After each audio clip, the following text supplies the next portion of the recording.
자, 오늘은 제 7계명입니다. 잘 언급하지 않는 주제죠. 왠지 모르게 이 주제를 불편하게 여깁니다. 하지만 이건 역시 하나님의 계시의 빛 가운데서 우리가 바르게 알고 정확하고 또 구체적으로 이해해야 할 주제들이죠. 간음하지 말아라. 이 또한 짧은 명령입니다. 단순하게 생각하고 적용하면 혼인의 관계 속에서 정절을 유지해야 한다, 이런 뜻이지만 실제로 이것은 훨씬 더 폭넓게 이해되고 또 적용해야 할 내용이죠. 제 6번째 계명 6계명과 마찬가지로 산상보훈에 보면 바로 이 계명에 대한 예수님의 해설과 적용이 아주 강하게 나옵니다. 예수님은 말씀이 육신이 되신 분이시니까 그분의 해석이야말로 참되고 완전한 것이라 할 수 있을 것입니다. 주님은 다음과 같이 말씀하셨죠. 음욕을 품고 여자를 보는 자마다 이미 이 계명을 범했다. 그 뒤에 가보면 더 세요. 만약 네 눈이 이 죄를 범하게 하거든 어떻게 하라고요? 빼내버리라. 만약 이 말씀 그대로 실천하면 여기 눈 뜬 사람 아무도 없을걸요. 그렇지 않습니까? 그만큼 주님이 죄의 문제에 대해서 강하게 지적하시고 또 우리의 영혼에 경계하고 계시다는 사실을 기억해야 하는 겁니다. 보세요. 음욕을 품고 본다, 이렇게 했습니다. 음욕이니까 이것 역시 행위 이전에 뭡니까? 마음입니다. 욕구 혹은 욕망까지도 주님은 보신다는 뜻이죠. 또 품는 자마다 그랬으니까 이 제7계명의 적용 범위가 혼인을 한 자 그들만 해당되는 것은 아니라는 거죠. 혼인의 여부와는 상관이 없다. 누구라도 그런 마음의 상태, 그런 의도, 욕구, 욕망을 가지고 대상을 보는 것만으로도 이미 이 계명에 저촉이 되는 것이다 라고 주님은 아주 강하게 우리들에게 말씀하시죠. 범위가 넓어지는 것입니다. 제7계명에 대한 예수님의 해설도 옛 계명, 그러니까 우리가 출애굽기에서 읽었던 그 계명을 기초로 해서 거기에서부터 출발했으면 지금 한 1400여 년 이상이나 지났으니까 너희들이 이 정도 수준에는 도달했어야 할 것이다 라는 법의 성숙의 개념에서 가르치고 계십니다. 1400년 동안이나 이 계명의 주제를 품고 너희들이 고민하며 생활 속에서 헌신을 하려고 노력하며 살아왔다면 적어도 이 정도의 수준에 이르렀어야 한다라는 게 방금 읽어드린 그 내용이에요. 마태복음에 나온 내용. 그게 우리로부터는 몇 년 전? 2000년 전에 이미 하나님 나라 백성들은 그 정도 수준에는 도달했어야 된다라고 말씀하신 거란 말이에요. 행동 이전에 마음의 생각과 의도까지 계명의 빛 아래에서 겸비하고 의식하면서 살아갈 수 있어야 한다는 뜻이고, 또 외적으로 드러난 성적인 행동뿐만이 아니라 마음속에 있는 동기 혹은 성욕까지도 하나님의 거룩하신 성결의 영, 우리 성령님의 인도하심과 다스림 속에서 통제되어야 하는 것이다 라고 말씀하신 거예요. 당시 유대인들의 수준은 어땠는가? 아주 초보적인 수준을 벗어나지 못했습니다. 6계명과 마찬가지거든요. 아니 어쩌면 이 7계명의 경우에 있어서는 처음 주셨을 당시보다 오히려 퇴보한 측면까지도 없지 않습니다. 이것을 논증하기보다는 복음서에 나오는 몇 가지 사건들, 제가 그중에 한 2가지만 오늘 가지고 이야기를 드릴 텐데요, 그것 가지고 생각해 보면 될 것 같습니다. 간음을 하다가 현장에서 붙들려 온 여인에 관한 사건입니다. 서기관과 바리새인들이 이 여자를 잡아다가 예수님께 데려다 놓고 묻지요. 모세의 율법에 의하면 예수 선생, 사형이요, 돌로 쳐 죽여야 하오. 당신은 어떻게 가르치겠소? 이렇게 예수님을 다그쳤던 겁니다. 하지만 주님께서는 그 말을 들으시고 돌아 앉아버리시더니 땅바닥에 자꾸 손가락으로 그저 뭔가를 쓰고 이렇게 딴청을 피우시는 것 같거든요. 이 사람들 생각에 드디어 예수가 뭔가 궁지에 몰려 이 건수가 잡혔다, 우리한테 말 못할 사정이 있구나, 이렇게 하면서 예수님은 아주 거칠게 몰아붙였던 것 같습니다. 그러자 주님께서는 일어나 그들을 바라보시며 이렇게 말씀하시고 다시 돌아 앉으시죠. 그 말이 이겁니다. 너희 중에 죄 없는 자가 먼저 돌을 던져라. 돌로 쳐라. 여러분, 여기에서 기가 막힌 워딩이 뭡니까? 먼저. 누가 1번이 될래? 그 1번이 될 사람의 자격에 대해서 주님은 죄가 없는 자가 한번 던져봐라, 이렇게 했단 말이에요. 예수님의 이 말씀에 뿜어져 나오는 거룩한 권위에 이들은 압도되면서 자신들의 양심이 가책을 받기 시작합니다. 한두 사람 그 자리를 떠나기 시작하죠.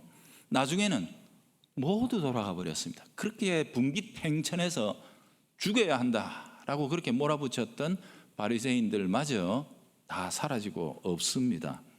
여자와 주님 둘만 남았죠. 그때 주님은 여자에게 이렇게 물으십니다. 너를 정죄하던 자들이 다 어디 갔니? 아무도 없습니다. 주님은 이렇게 매듭을 지어주십니다. 나도 지금 이 형편에서는 너를 정죄하지는 않겠다만 돌아가서 다시는 이 죄를 범하지 말아라. 그렇게 주께서 말씀하셔요.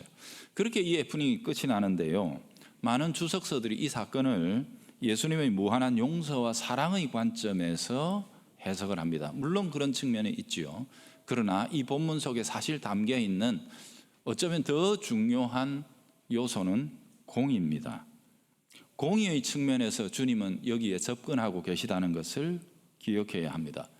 여러분, 간음죄는 혼자 지을 수 있는 죄입니까?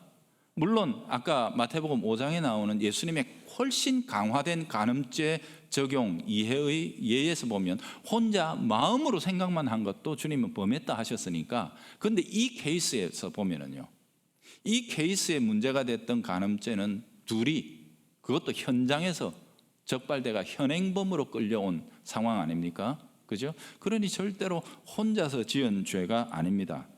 그리고 그들은 현장에서 잡았다고 했는데 그러면 남자는 어디 갔습니까? 이 사람들 말이지요, 간음죄라고 해놓고 남자는 은근슬쩍 빼돌리고 여자만 데려온 겁니다. 주님께서는 이런 경우라면 형평성을 잃었다는, 법은 공평해야 하는데 공평성을 잃어버렸으니 의미가 없다는 겁니다. 어찌하여 남자들은 자기의 임의대로 이미 법의 판단을 자기들이 다 했다는 것 아닙니까? 그죠? 그래서 남자는 덮어주고 여자만 죽을 죄인이라고 다그치며 잡아온 것이냐? 이런 식으로 하나님의 법을 생각하고 적용한다면 이것은 판결해 줄 의미가 없다, 불가하다, 무의미하다, 저는 그렇게 말씀하신 거예요. 그 암시적인 행동이 뭐냐? 그들에게 등을 돌리고 땅을 향해 돌아 앉으신 것입니다. 이 사건은 당시에 유대인 남자들이 가지고 있었던 제7계명 이해에 대한, 그리고 그 7계명을 어떻게 적용하며 살았는지에 대해서 보여주는 대표적인 예라고 생각됩니다.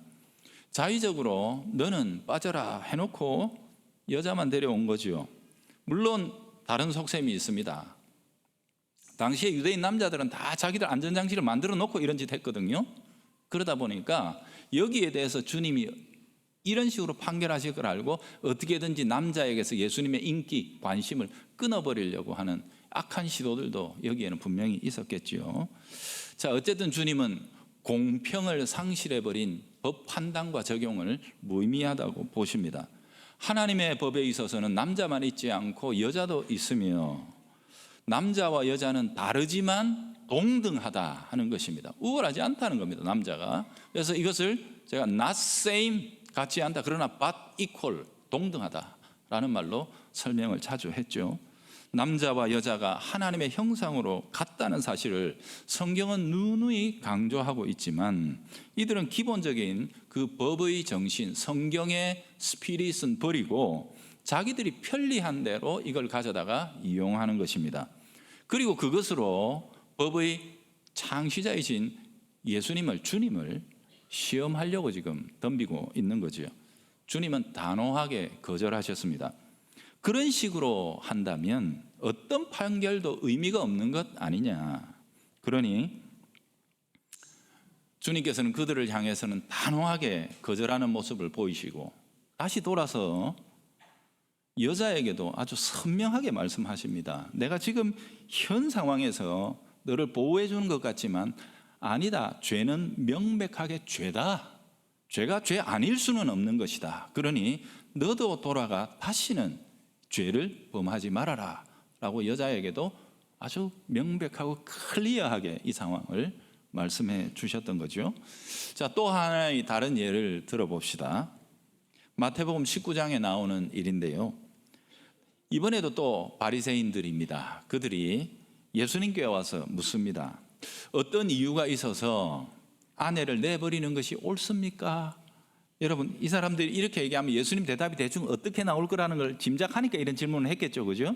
그렇게 해서 당시 남자들이 아주 우위에 있었던 것 같은 그걸 예수는 반대한다 하는 식으로 해서 남자들 예수님에게서 떼놓으려고 하는 거죠. 근본적으로는 예수님 답하십니다. 무슨 말이냐? 하나님이 천지를 창조하실 때에 여자와 남자를 만드시고 남자가 부모를 떠나 그 아내와 합하여 둘이 하나가 된다 했으니 하나님이 하나로 만들어 주신 것을 어찌 사람이 나눌 수 있단 말이냐? 불가하다. 나눌 수 없다. 그렇게 주님이 단호하게 딱 끊어버리셨습니다. 그러자 옳거니 하면서 바리새인이 묻습니다. 그래요? 그렇다면 어찌하여 모세는 이혼 증서를 써주고 버릴 수 있다고 한 거요? 당신 지금 모세하고 반대야? 라고 이제 예수님을 몰아붙인 거죠. 그때 주님이 어떻게 답하십니까? 야, 이 사람들아, 그것은 너희들의 마음이 완악하기 때문에 주께서 부가적인 보호장치로서 주신 것이다. 본래 세상을 만드신 하나님의 근본적인 뜻 속에서는 있을 수 없는 일이다. 여러분, 예수님 당시에도 그랬습니다만 처음 이 법을 만들 때 곧 시내산 율법이 주어질 1400년 전으로 돌아가면 여자들의 지위는 굉장히 열악했습니다. 우리가 대표적으로 알 수 있었던 것은 뭐예요? 아브라함이 자기 목숨이 위태로우니까 어떻게 해요? 자기 아내를 남한테 줘버리죠. 예, 그러면 자기 목숨. 아브라함 같은 사람도 그렇게 행동할 만큼 여자들이 마치 남자의 소유물인 것처럼, 그래서 언제든지 임의로 내버릴 수 있다고 생각했던 그런 시대적인 배경을 가지고 있단 말이거든요. 여러분, 오늘날은 어떤 것 같아요? 물론 한국은 그런 일이 없죠. 요즘 뭐 한국은 뭐라 그러더라? 남존여비를, 남자가 존재하려면 여자 비율을 맞춰야 된다 그러더라고요. 막 그런 시대가 되기는 했습니다만 요즘도 세상 여러 곳을 들여다보면 이런 일들이 있습니다. 제가 예전에 어떤 교회에 있을 때 아프리카 선교를 갔는데요. 선교팀에 보니까 우리 권사님들하고 여자 집사님들이 꽤 있었거든요. 그랬더니 그 아프리카에 있는 그 회교도 마을에 그 족장이 저랑 이렇게 차를 마시면서 이야기를 하다가 그분들이 다 제 아내인 줄 알았던 거예요. 원래 두목이 다 가지니까 자기는 나는 4개밖에 없는데 네 많네. 그러면서 내보고 온 김에 하나 바꾸고 가면 안 될까 하고 저한테 그렇게 얘기하는 걸 제가 들었거든요. 여러분, 실제 지금도 그런 곳이 있다는 거지요. 여러분, 아주 이제 법의 정신에서 퇴보하고 성숙하지 못한 상태에서 그럴 수 있다는 거죠. 그러니 이 법이 처음 세워질 때 이스라엘에게 주실 당시에 여자들의 인권의 사각지대에 있었던 것은 틀림없는 사실이죠. 그러나 주님께서는 이렇게 말씀하십니다. 출애굽 공동체, 곧 하나님의 구원을 받은 시내산 이후의 하나님의 백성들 사이에서는 그래서는 안 된다. 그게 바로 이혼 증서에 대한 명령입니다.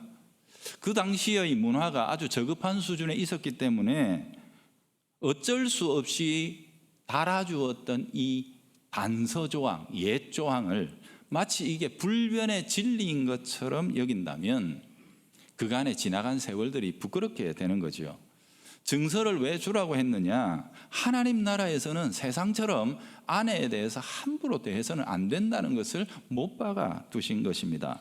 만약 버리려 하거든 합당한 이유를 적어와라, 기록하게 만들지요. 그리고 거기에 증인을 달아서 공증까지 하도록 만듭니다.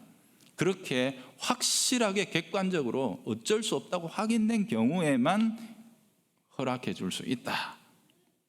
당시의 수준이 그것밖에 안 됐던 거예요. 하지만 유대인들은 이 단서의 근본 의미가 무엇인지를 전혀 생각하지 않고 무작정 자기들 편한 대로 판단했던 거예요. 어떻게 남용을 했느냐? 모세의 시대에는 그렇게 해서라도 마구 버림받을 수 있는 여자들의 인권을 보호하기 위해서 아주 복잡하고 귀찮고 까달스럽게 이 과정을 만들어 놓은 것이었습니다만, 세월이 지나면서 남자들이 어떻게 해요? 이혼 증서만 써주면 돼. 그래가지고 친한 사람 한 둘 해가지고 네 증인해라 이래가지고 증서 짝짝, 그리고 가서 소위 말하는 신고만 하면 그냥 끝, 이런 식으로 만들어 둔 것입니다. 그리고 또 이 법을 해석하면서 여자를 버릴 수 있는 수많은 조항들도 만들어냈어요. 제가 정확하게 기억이 안 나는데 하여튼 몇십 가지, 100가지가 넘는다는 이야기를 들은 적도 있는 것 같습니다. 그게 그건지 뭔지는 몰라도 하여튼 밥을 태워도 버릴 수 있다, 이렇게 실제예요. 실제 이런 조항들까지 만들어 두었으니 여러분, 이 법이라는 게 어떻겠습니까? 이런 식으로 법을 이해하고 적용하고 실행한다면 뭔 판단을 한단 말이냐. 그리고 현장에서 잡아왔다고 하는데 여자만 갖다가 죽이니 많이 하는 이런 식이라면 법이 있은들 무슨 의미가 있으며 이것을 판결한들 무슨 의미가 있겠느냐. 주님 그렇게 말씀하신 거죠. 힘 있는 자들의 욕구를 정당화해 주는 쪽으로 법이 해석이 되고 남용이 된다면, 그렇게 공평도 진실도 다 놓쳐버렸다면 도대체 법을 주신 의미가 어디에 있느냐. 주님은 가슴을 치며 탄식하고 계시는 거죠. 여러분, 물론 인간들이 만드는 법에는 이런 그늘이 생길 수가 있습니다. 그래서 항상 우리는 법을 만들 때 주의해야 합니다. 그래서 가급적인 법을 안 만드는 게 좋아요. 무슨 규약이니 무슨 조례니 무슨 이런 안 만드는 게 좋아요. 다만 우리 속에 있는 하나님의 거룩한 생명의 성령의 법이 지배하는 대로 우리를 이끌어 가시고 그렇게 다스림 받는 공동체가 가장 성숙한 공동체거든요. 여러분 보세요. 구약에 있어서 가나안 땅에 들어갔던 이스라엘 백성들이 세상과 비교했을 때 아주 독특한 게 뭡니까? 희한해. 저 백성은 나라라 그러는데 왕도 없고, 나라라 그러는데 군대도 없고 경찰도 없어. 그런데 희한해. 그들 안에서 너무도 아름다운 하나님 사랑, 이웃 사랑의 질서가 세워져. 그게 가나안 공동체의 꿈이었습니다. 우리가 다 하나님의 거룩한 법 앞에서 마지막 날 심판을 받을 것입니다. 그렇기 때문에 모두가 다 겸손하고 겸비된 마음으로 하나님의 법을 받들고 따라야 하지요. 이 단순한 형태의 7번째 계명 역시도 우리는 우리 시대에 처음 주신 지 예수님 당시까지 1400년, 그리고 예수님이 요 정도는 돼야 된다라고 하는 2000년 전의 기준으로부터 우리는 무려 2000년이나 더 성숙된 이 법의 의미와 또 법의 정신을 깨닫고 그것을 누리고 또 이 세상 가운데 흘려주며 살아야 할 공동체가 교회 아니겠습니까? 그래서 여러분, 오늘까지 했던 내용 정리하자면 이런 겁니다. 행위 이전에 우리의 마음부터 주님은 이미 2000년 전부터 그러셨다. 2000년 전에 안 했다고 나는 너의 눈길도, 너의 그 눈길을 만드는 마음까지도 내가 다 판단하고 있다라고 말씀하신 게 2000년 전이라는 거죠.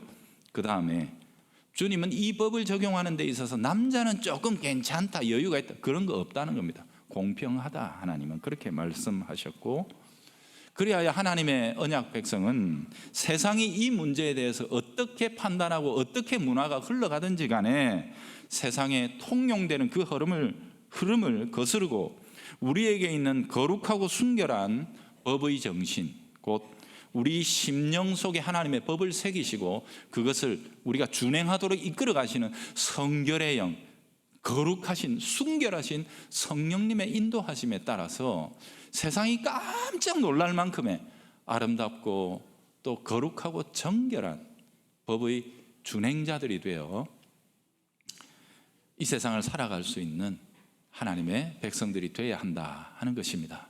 이번 주 중에 우리가 이것들을 깊이 마음에 새기면서 살아갑시다. 마지막 때 주님은 우리를 당신의 신부로 부르신다 그랬죠.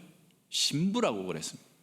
순결과 정결은 하나님의 거룩한 신랑 되신 예수님을 맞이하고 있는 우리들의 필수적인 소명입니다. 그게 육체적이든 영적이든 간에 우리는 항상 이 모든 일에서 흠잡을 것이 없는 거룩한 하나님의 백성들로 설 수 있어야 하겠습니다. 기도합시다.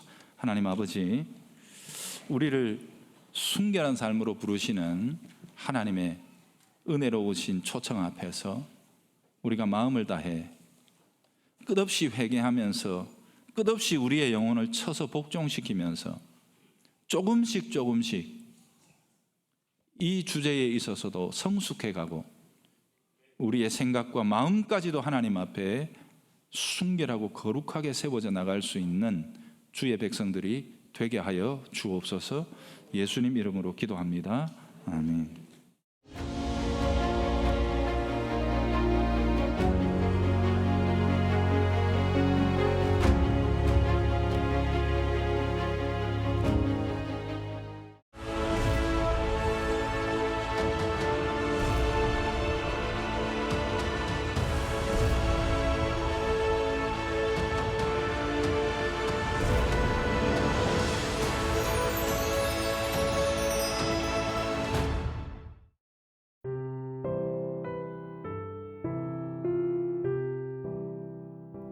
사람에게 있어서 가장 중요하게 평가되는 것이 바로 성품입니다.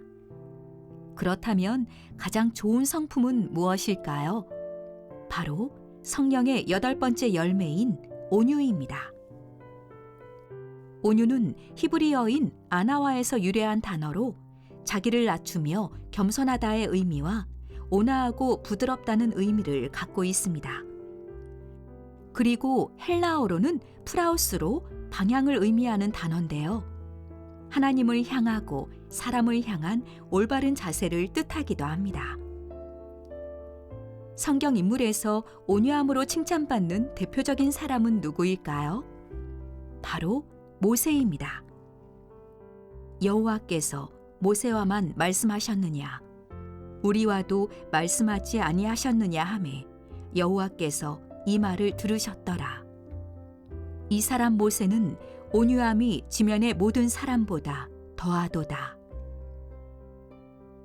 모세는 자신을 비방하는 소리에 대항하지 않고 묵묵히 자신을 돌아보며 하나님의 뜻을 기다렸습니다.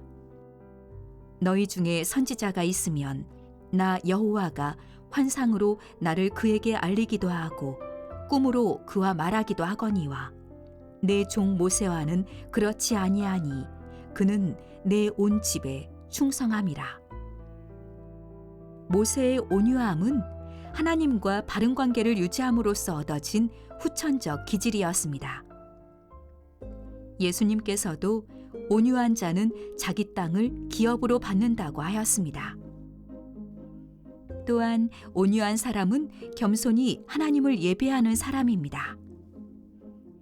우리는 예수님과 아름다운 관계를 형성할 때 비로소 온유의 열매에 한 발 다가설 수 있는 것입니다. 온유한 자들은 땅을 차지하며 풍성한 화평으로 즐거워하리로다. 하나님께서는 온유한 자에게 지경을 넓혀주시고 사람을 행복하게 하십니다. 우리 모두 예수님의 성품인 온유함을 본받아 하나님께 귀하게 쓰임받는 축복을 누릴 수 있기를 간절히 소망합니다.